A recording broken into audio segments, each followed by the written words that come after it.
Hey y'all, this is a guide slash showcase, not really a tutorial, on 100% mutation chance of plants in auction not included. Mutation, of course, was released in the Spaced Out DLC and was added upon, or different plants were added to it in the Frosty and Prehistoric Planet Pack.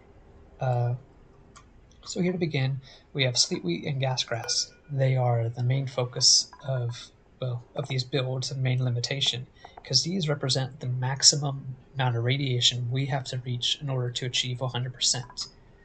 Every group after this all share the exact same within their group and is lower. So this is 9,800, these are 7,400, 4,600, and Alveola's all alone at 2,200.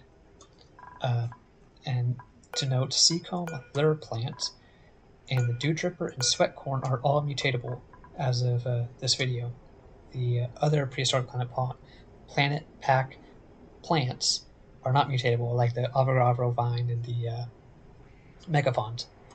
So yeah, so Sleetwheat and Gasgrass, they need 15,250 rads. That's 1.25 times this amount, or plus 80%. All this information I just learned from the Auction Not Included wiki.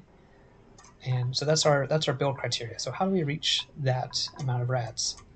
Well, one of the first answers is 2 research reactors. One is simply not enough to reach that high.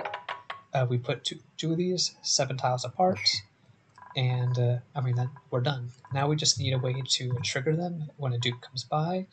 That could be done with a duplicate checkpoint to make sure these start up, and then we just load in the minimal amount of fuel, and the dupe comes, harvest, does whatever. We put the dupe 4 tiles above, that way he can't interact with the hydroponic farms, but he could still harvest the plants.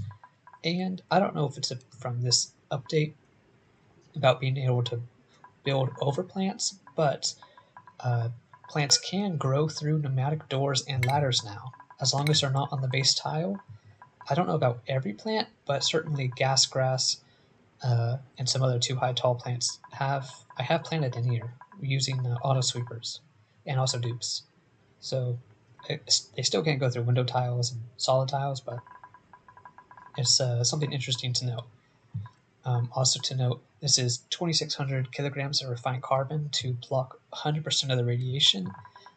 You can do this in vanilla Auction Not Included. It's just a little tedious. You need to either cook coal or cook a warm sweater and either already have that amount in the debris pile, or you could add it in using automatic dispensers to dispense the debris into the tile, as long as it's the same one. So you dispense refined carbon into refined carbon. And also, it's not always in the same tile. You have to do some finagling. But this is the basic setup. Of course, if you don't want the max rads, you're going to extend it out. So this is 100% chance for these orange plants, and you get much more room for all your things. But of course, there's upside down plants that you have to attend to and figure it out, and it makes the setup a lot harder. I figured that out because I tried to make this universal, and it's good for, I got the Seacomb. I'm happy with the Seacomb, how that turned out, but I'm also not happy with it because dupes could still access the hydroponic tile, so you have to resort to making this a low priority, or hope the auto sweeper takes care of it, and that you don't have idle dupes who will come in and take the task and turn on the reactors. But in any case, what should happen, or what ideally would happen, and maybe not, is Gizmo here goes in, stands on the automation, that releases enriched uranium. This is just a visual glitch, these floating uranium pieces that get loaded into the reactors. They turn on, and here we have 15,255 rads right in the center tile. Of course, more on the edges. And we get moving right here. And the refined carbon makes it so that whenever you harvest it, standing right here on this door, he's supposed to never enter this death pit. So yeah, so this took a lot of finagling. There's a lot of use cases, like I need ice stored out here so it doesn't melt on the conveyor belt.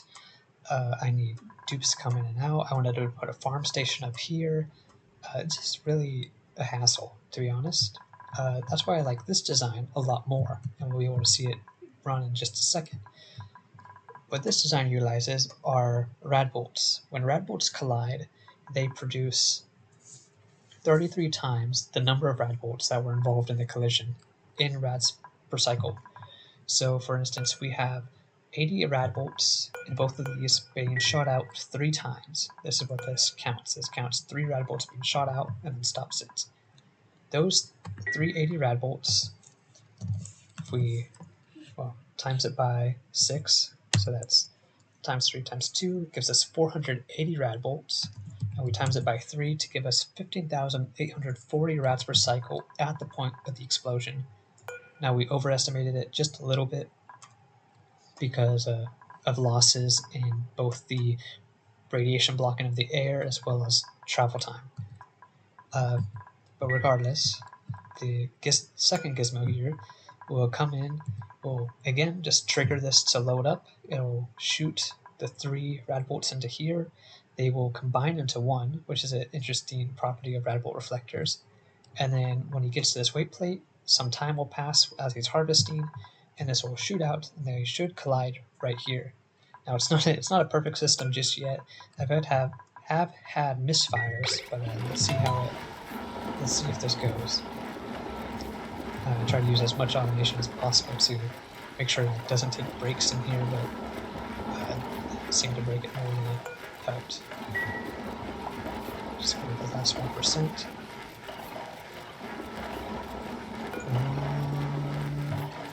Low speed, 100%. It's coming in. He's moving here. This loads 3 shots. Now it's harvesting. 2.5 seconds later, shots out. They collide right on this tile. Why is that 30?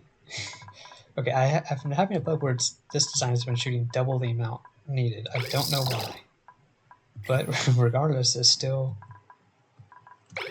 shot out.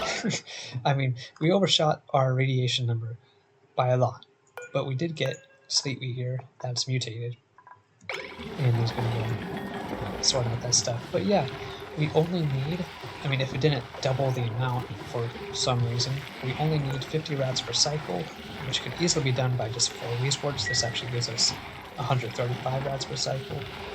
This is because we take the growth time of the Sleetwheat. So the Sleetwheat here, well, its currently growth is halted, but it'll grow in about 9 cycles. So we'll just set this to 8.5, the harvest time to 2, and we just reset it. So now about 8.5 cycles, we'll come back to another one. That's all. This timer here just makes it so that the dupe can pass straight through this without triggering the machine. Ideally, sometimes it still happens if I go to dev speed. Timers don't really work at dev speed. But yeah, this is the basics of what I want to showcase. And one last thing I do want to actually show is the Alvea Vera, the lowest one. This is super easy to mutate, as it's, you could do it with just radiation lamps, and in fact this is overkill. But you pull a gear bomb all the way up there. But here he goes. Harvesting, 4,500 rads. Juicy fruit, Alvea Vera. We saw it briefly. It's right here. But yeah, this is also just a really quick design. Uses like the first radiation research and uranium ore, and I have the numbers here for all those other groups. So this, of course, can mutate Alvea Vera with 100% chance. The next group the next highest group, the green group, have a 78% chance to mutate. The next group has a 48% chance to mutate, and the next group has a 36% chance to mutate.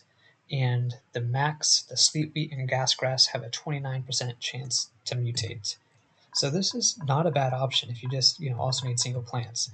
It is definitely far simpler material-wise and build-wise than, say, this, which this hasn't even been working 100% of the time not because of the actual collision, but because of weird misfires that happen as my logic messes up. But both are cool, both can be used in a game, and hopefully you could build something a little bit better than I have, and that this has given you ideas, because I don't see at least a lot of the content creators I watch utilize mutated plants all too much. Because especially, I will hint at this, the new Seacomb can be mutated, and if it is exuberant, it can self-sufficiently support packing, which I find really interesting. Um, but yeah, that's all I wanted to showcase, and I hope you build some cool things. Thanks.